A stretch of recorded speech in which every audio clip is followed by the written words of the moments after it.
Dale. Bueno, muy bien, estamos aquí, un nuevo episodio aquí de Charlas Bien Cuyana. Vamos a estar con la licenciada Karina Ganam, que es segunda en la lista de precandidatas a senadores en el espacio de Cambia Ya, es este espacio que conforma Frente Cambia Mendoza, pero bueno, es la opción, digamos, más joven, podríamos decir, de propuesta más renovada de lo que es Cambia Mendoza. ¿Qué tal, Karina? ¿Cómo estás? ¿Cómo estás, Julián? Un gusto y muchas gracias por el tiempo. Bueno, Karina, vos estás acompañando, bueno, a Rodolfo Vargas Arizú como en la lista de precandidatos a senadores nacionales. Y bueno, sos licenciada en psicología, ¿puede ser? Exactamente. Licenciada en Psicología Clínica con especialización en psicoanálisis. Ajá. Sí, bueno, yo me recibí. digamos, no sos del ambiente político, sino que es tu primera vez dentro de la participación política, digamos, en este caso, en esta elección. Es correcto, sí. Nunca trabajé en nada que tenga que ver con la función pública. Sí he hecho trabajos que por mi profesión, claramente a mí me interesa la gente y me interesa muchísimo el trabajo social. En realidad es un poco egoísta porque me hace bien a mí, me hace bien ayudar. Desde mi profesión lo hacía escuchando a la gente y tratando de ayudar a que encuentren soluciones a sus angustias. Pero en general yo viví muchos años en Buenos Aires, soy mendocina, pero viví muchos años en Buenos Aires, dirigía la Asociación de Psicología Integral en Capital Federal, y allí hacíamos un trabajo social importante. En conjunto éramos profesionales de la Universidad Kennedy, que es donde yo me recibí, y de la Universidad de Buenos Aires, de la UBA. Y allí todos lo que pretendíamos, además de hacer seminarios, cursos de especializaciones y abordando distintas temáticas, hacíamos, digamos, que todos pudieran tener acceso a una atención terapéutica eh, de calidad, digamos, ¿no? Gente que no podía pagar determinados aranceles a los profesionales, nosotros le brindábamos con un arancel comunitario, y esta actividad a mí me llena de placer, digamos, porque parte de la igualdad, ¿no? De poder achicar estas desigualdades donde de repente alguien puede atenderse con un profesional, en este caso psicoanálisis, que muchas veces está esta cuestión de que el psicoanalista, ¿viste?, te cobra un más caro y entonces no puedes acceder a este tipo de terapia por una cuestión monetaria, de recursos. Entonces, bueno, esto a mí me da mucho placer. Esto es lo único que he hecho en referido a lo social. En política, nunca. Vos me preguntabas por qué ingresé. No, claro, exacto. ¿Qué te movilizó? ¿Quién te invitó? Y contanos un poco por qué te incorporaste en este desafío. Mira, tiene varias aristas, pero el eje, lo central, el motivo principal, parte de mis hijos. Yo he educado y he formado a mis hijos por circunstancias de la vida, sola prácticamente, y la verdad que yo me he focalizado siempre en su educación, es decir, no en dejarles otras cuestiones por ahí más materiales y efímeras, sino en dejarle una mente bien formada, no solamente desde lo académico, sino en valores, en principios, como herramientas para la vida. Realmente tengo 2 hijos maravillosos que estudian, por supuesto, porque es consigna de esta madre que lo único que tienen que hacer es estudiar y recibirse. Después harán terapia, ¿no?, por esta madre obsesiva. Pero no importa, era lo que yo consideré que tenía que dejarles, ¿no? Son mi trascendencia, son lo más importante que uno tiene en la vida. ¿Y qué me pasó en determinado momento? Sentí que yo, digamos, dejaba en una sociedad 2 personas formadas en mi opinión, con los mismos valores que yo me formé, que eran el esfuerzo, el mérito. Yo trabajé mucho, trabajo desde muy chica, y todo me costó mucho, pero también yo aprendí a valorizarlo todo por ese mismo esfuerzo que realizaba en cada trabajo y la vida misma. Entonces, 2 hijos con estos valores formados, donde invertimos en educación siempre, es decir, mi mayor inversión fue en mi educación, en una sociedad que no daba cabida a adolescentes o jóvenes profesionales para aplicar, porque están trastocados estos valores, porque lamentablemente llevamos 20 años de dirigentes de gobiernos que tienen otra agenda que no tiene que ver con eso, que no tiene que ver con apostar a la educación, con invertir y con dejar en la huella de lo que realmente direcciona una vida digna. Entonces yo dije, no, me falta una pata, porque los eduqué, los alimenté, los formé, y la sociedad no. Entonces digo, bueno, me falta una pata, y entro a hacer algo. Yo siempre les digo, y cuando hablé con ellos de este tema, les dije, mi intención es mínimamente dejar una huella, algo, un arbolito donde vos veas una sombra y digas, ah, esta sombra lo hizo mi mamá. Yo creo que eso ya es intentarlo. Entonces voy por eso, por hacer esos cambios, principalmente en las cuestiones culturales de fondo, que bueno, habría que definir el tema cultural, que a veces no se pasa muy por encima y no se define bien de qué hablamos cuando hablamos de la batalla cultural. Pero digo, en mis hijos, creo que hay muchos otros, tus hijos, nuestros nietos, las futuras generaciones. Karina, ¿y cómo ves a Mendoza hoy? Mira, dentro de todo el contexto nacional, Mendoza tiene una mejor economía, mejor en el tema de salud, digamos, ¿por qué? Porque nosotros estamos dentro del Frente Cambia Mendoza. Eso significa que no disentimos en todas las ideas, al contrario, tenemos coincidencias, con lo cual lo que ha hecho el Frente, el gobierno en Mendoza, digamos, yo en algunos aspectos coincido. Creo que tenemos diferencias o cuestiones en las que queremos hacer hincapié más firmemente, y por eso nos mantuvimos dentro, pero dando un paso para plantear democráticamente los cargos que siguen para avanzar en nuestras ideas. En ese sentido, creo que Mendoza no estamos tan mal. Es decir, yo he vivido en Buenos Aires, tengo contacto permanente con gente de Buenos Aires por todos los años, mis hijos nacieron en Buenos Aires, y realmente la pasan muy mal, principalmente en provincia de Buenos Aires, la pasan muy mal, y el direccionamiento de todas las políticas públicas no tiene que ver con lo que nos pasa en Mendoza. Hemos pasado una pandemia dentro de todo, donde sí se pudo hacer un cierto equilibrio entre salud y economía, donde pudimos, yo que tengo mi trabajo, que es una empresa, pudimos trabajar, es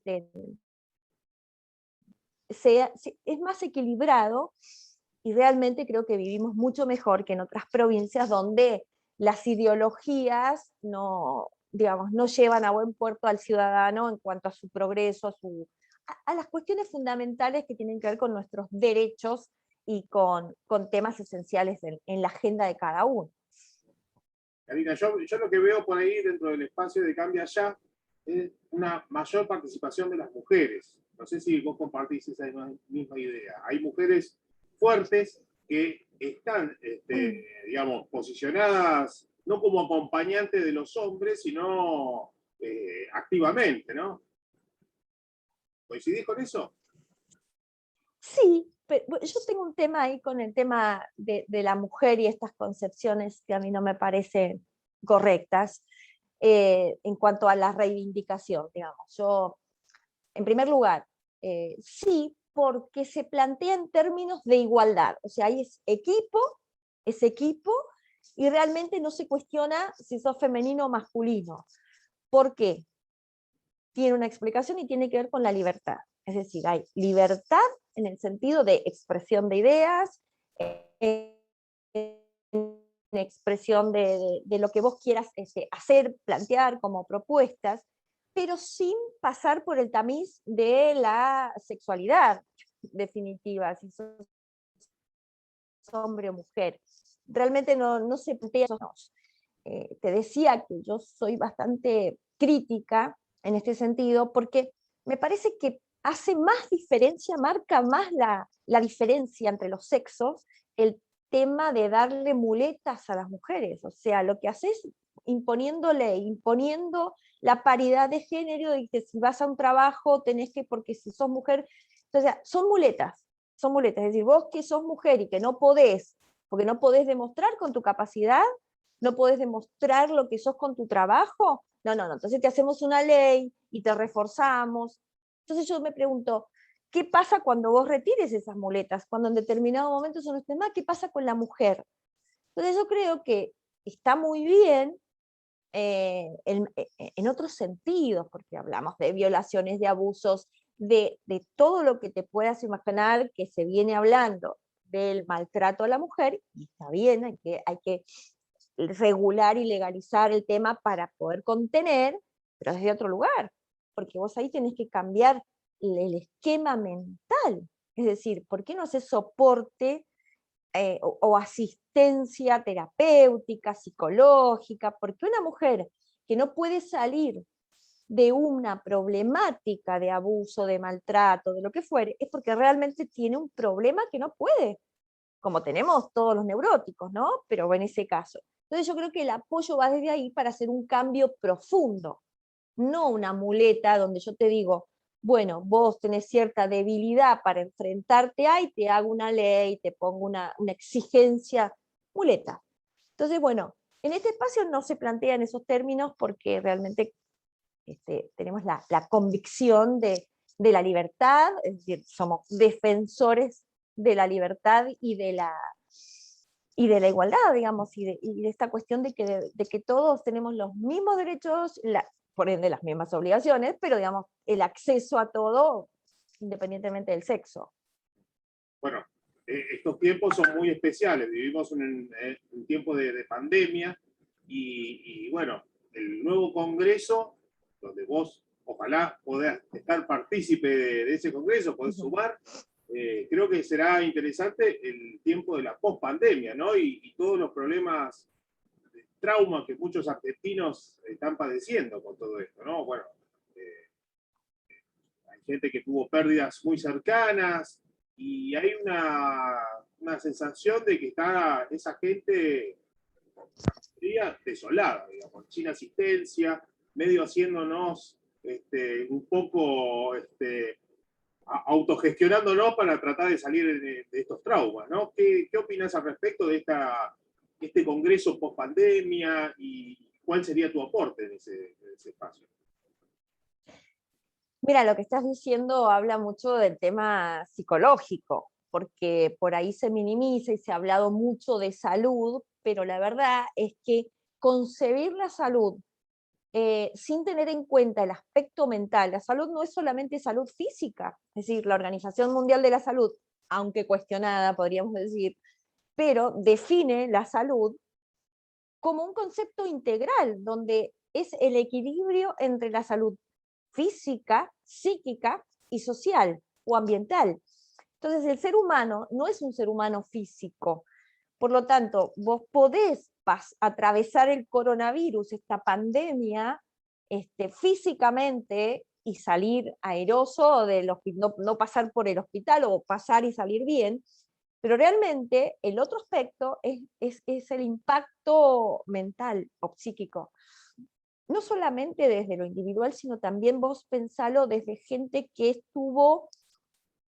quebró su empresa, que quebró el medio de vida que tenía para mantenerse.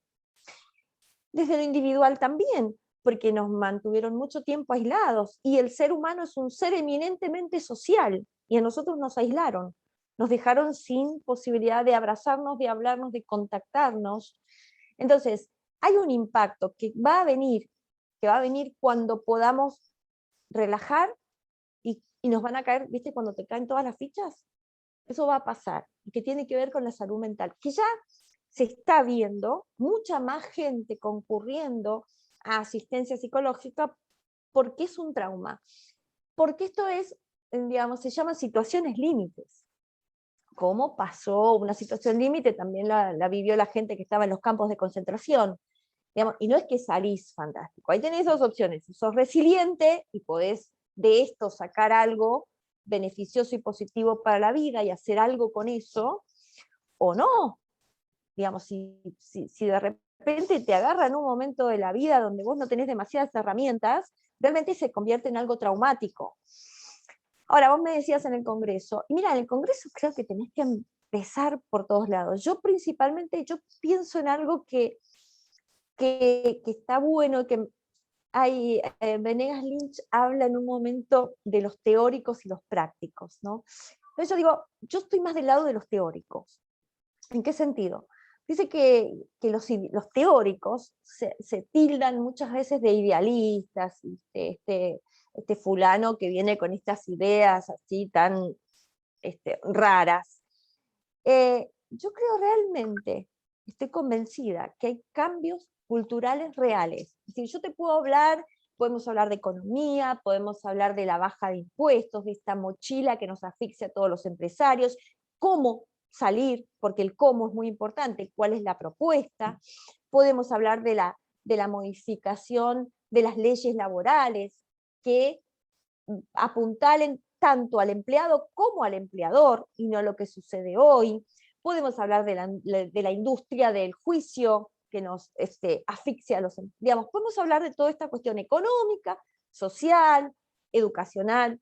Ahora, creo que hay algo que hemos cambiar y que a mí me gustaría apostar fuerte ahí, que tiene que ver, en primer lugar, con el cambio en la visión de determinados dirigentes y en la renovación de la política. Tenemos gente que hace 1000 años que están, yo realmente ya desconfío de la motivación por la que están allí. Si están motivados por una cierta estabilidad económica, de que no tenés otra preocupación, o están motivados por hacer alguna diferencia para la gente. Entonces esto es cultural también. No se trata de que metamos caras nuevas y entonces esto pasa por ahí. No, no. Creo que te decía esto de los teóricos porque parece idealista, pero los grandes cambios surgieron, digamos, provocó en la gente, ¿no? Cuando, no sé, en la época de las cavernas que usaban garrotes, no imaginaban, les parecía rarísimo que pudiera aparecer el arco y la flecha. Cuando se cuestionó la monarquía por un sistema democrático, también pareció algo, digamos, distónico con la situación y causaba rechazo. Entonces yo creo que ahora es un momento de cambio de paradigma en cuanto a la clase política. Entonces hay que ir al fondo de las ideas, a cambiar las ideas, pero de fondo. Y te lo digo en todos los ejes. Podemos hablar perfectamente de lo económico, la salud, la educación, en todos los ejes, pero al fondo. En un debate que además no se está pudiendo dar en Argentina, que tiene que ver con el respeto por el otro. Es decir, podemos tener todas las disidencias, porque justamente el respeto surge cuando hay disidencias. Lo mismo pasa con nosotros dentro del Frente Cambia Mendoza. Nosotros no compartimos absolutamente todo. Ahora, tenemos que poder vivir en las disidencias, convivir y plantear y entendernos, digamos. Esas también son las bases del liberalismo. El respeto es el eje a partir del cual vos tenés respeto a la vida, respeto a la propiedad privada, a la propiedad del otro, a no invadir al otro, y el respeto por la libertad. Libertad de expresión, libertad para exponer tus ideas, para esto que vos me decías, son mujeres, sí, somos mujeres, pero simplemente nos basamos en la libertad. Entonces, bienvenidos los idealistas para defender y fortalecer la cultura. Y dentro de nuestra cultura está la política y los políticos. En ese sentido, yo sí, en el Congreso, iría por esto, en cada área, ¿no? En correr esa agenda donde a veces parece que les interesan más sus propios, bueno, lo estamos viendo en el gobierno nacional, en el Senado. La señora vicepresidenta ha entrado solamente para defender sus causas, sus procesamientos. No veo en su agenda la preocupación por los argentinos, porque no vi que compraran vacunas como corresponde, porque no vi que se cuidaran como nos cuidamos todos los argentinos, porque tenemos esa foto donde ya están denunciados a sí mismos y donde te das cuenta que les importa cero el otro. El mismo presidente, lo único que hizo fue cuidar a la vicepresidenta, porque ella venía con su agenda. No nos cuidó a los argentinos, porque nos destruyó la economía. Dijo, y voy a priorizar salud antes que la economía. Destruyó la salud, tenemos más de 100.000 muertos. No fue capaz de hacer una estrategia coherente para comprar vacunas. Nos destruyó a miles de pymes. Y con la consecuente que dejar fuera dejar de tener trabajo de los empleados que daba trabajo a esas pymes. Es decir, empleados, pymes, destruyó la economía. Entonces, esto también es parte del cambio en el Congreso. Es decir, basta de pensar en vos no entraste a la función pública para eso, no es para eso. Hay que recordarles que tienen que representar a los ciudadanos. Hoy el presidente decía, no me van a mover porque yo haya cometido un error. ¿Perdón? Sí te podemos mover, porque los argentinos te estamos diciendo está mal, y si no tenés ética, si no te corres vos, te pueden correr los argentinos. Entonces lo mínimo es bajar la soberbia, callarte la boca, pedir disculpas, y hacer lo que tenés que hacer, que es gobernar. Entonces, a mí me parece tan soberbio de ambos, ¿no? O sea, el presidente lamentablemente vaya a saber qué acuerdo tendrá con la vicepresidenta, pero lamentablemente está siendo obsecuente con esta mujer que realmente hace 20 años que nos está arruinando a los argentinos. Ya está, hiciste todos los actos de corrupción que pudiste, bueno, listo, ya está, déjanos vivir, déjanos seguir. Si los argentinos le metemos firme y trabajamos, y somos los más resilientes, creo que del mundo. ¿Me entendés? Entonces, por ahí pasan los cambios profundos en el Congreso. Una cuestión en el Congreso, una cuestión de ética, de moral, de volver a los principios. Eso creo que es para empezar. Uno de los principios, digamos, políticos, digamos, un principio que se ha olvidado, pues, es el saber escuchar, ¿no? Escuchar a la gente. Exacto. Porque son representantes o sea, de la gente misma. Uno ve los manuales de instrucción cívica o en la misma Constitución. El político representa a un grupo de personas, digamos, el pueblo le da esa autoridad para representarlo dentro del Congreso. Algo que se ha muy desvirtuado, digamos, o se ha olvidado o se ha querido olvidar. Y entonces hoy el político no escucha. ¿Qué opinas al respecto? Exactamente. Se ha corrido el eje.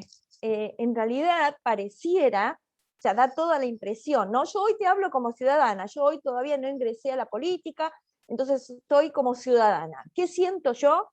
Siento que ellos tienen que tener o se han adjudicado ese saber universal de que tienen las respuestas, saben cómo se hace y por dónde hay que ir.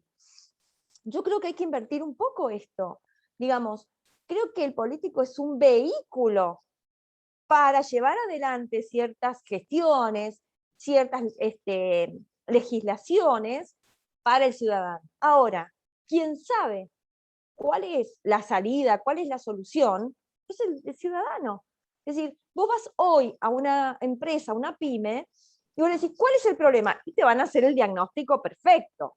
Me pasa que no llego a pagar el 931, me pasa que no llego a pagar los sueldos, me pasa que me están asfixiando con 170 impuestos que no sé cuáles son, porque son tantos que ya no sé, pago.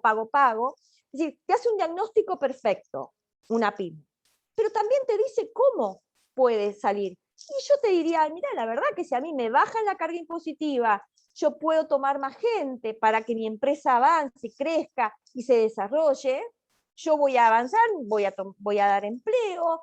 Entonces, tiene el diagnóstico y tiene la salida. Y eso pasa en cualquier persona, pasa en un empleado. Pero decir, mira, la verdad, yo que le meto todas las horas que puedo, pero no me alcanza, porque los sueldos que no me alcanzan no van igual que la inflación, porque, ¿no? Digamos, entonces, ¿de qué se trata? Escuchar a la gente, escuchar a cada ciudadano, cada sector que trabaja y que se desempeña, y te va a decir, y entonces la legislación tiene que ir por ahí. No que yo vengo a decirte con esta cuestión mesiánica que se han adjudicado los políticos, que parecen realmente, o sea, parecen que vienen del más allá, ¿no? Son dioses del Olimpo que te dicen lo que te traigo la solución. Entonces me parece que no, que hay que escuchar un poco más, sinceramente. No coincidís mucho con Anabel con esto de que la vida es un carnaval y que viene la alegría y eso. No, no, no, no. Número uno, no es ningún carnaval en ningún momento, no ahora en campaña, ni, no, no, no.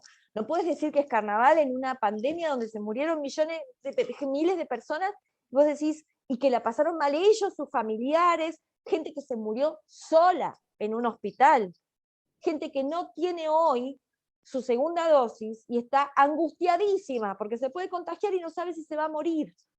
¿Qué carnaval?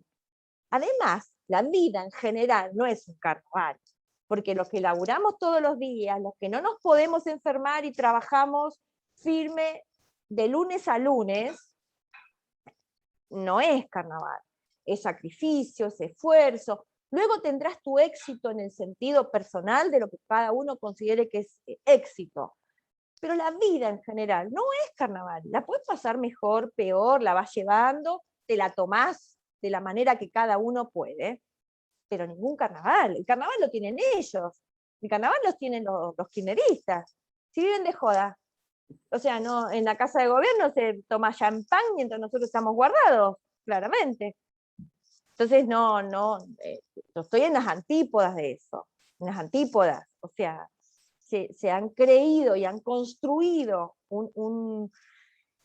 elefantes blancos, porque ellos realmente sí se creen que son monarquía, como te decía, una monarquía, donde tienen todos los lujos, todas las comodidades, y hacen y deshacen con dinero nuestro, mío, tuyo, de todos los ciudadanos, usando la casa de gobierno que es nuestra, o la Quinta de Olivos, que es nuestra, creyendo que es propia, festejando cuando los argentinos se están muriendo, cuando tenés un perro que estuvo más instruido que nuestros hijos que estuvieron encerrados. Entonces, volvemos al principio, la escala de valores que tiene esta gente que vive en un carnaval es porque tiene un carnaval en la cabeza.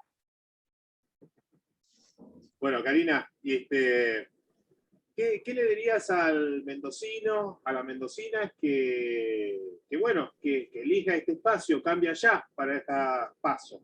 ¿Por qué tendrían que elegir este espacio? Mira, a mí me gusta pensar en que la gente tenga pensamiento crítico propio. Puede elegirnos a nosotros, a otros, en realidad puede elegir lo que quiera. Nosotros venimos mucho menos contaminados, por lo menos no estamos contaminados con la política. Podremos tener otras contaminaciones, pero con temas de los políticos que ya los venimos, no los tenemos. Venimos con convicción, donde estamos dejando cierta zona donde nosotros nos manejamos, empresarios o empleados o lo que fuera, donde vos ya tenés tu ingreso y tu vida, y estás dejando para meterte en esto que no es fácil porque es tiempo, es dedicaciones, a veces golpes bajos, digamos, no es fácil, para hacer un cambio verdadero, un cambio que nos interesa por nuestros hijos, por las futuras generaciones. Muchos de nosotros, de hecho, el mismo senador que llevamos en nuestra lista es una persona ya grande, que tiene su vida hecha y su vida ya más o menos resuelta. Probablemente no veamos los cambios profundos, pero vamos a empezar. El mismo Ricardo López Murphy, que es parte de nuestra línea política o que coincidimos en ideas. Gente que dice, por mí, y probablemente la profundidad de los cambios no los veamos, pero sí lo vamos a dejar marcado, vamos a empezar esa batalla cultural, vamos a empezarla. vamos a dar batalla para que Argentina no entre en la debacle ya definitiva, donde podamos defender la república que están avasallando y están destruyendo, la república, las instituciones, donde nos están mostrando un modelo bastante parecido a Cuba o Venezuela.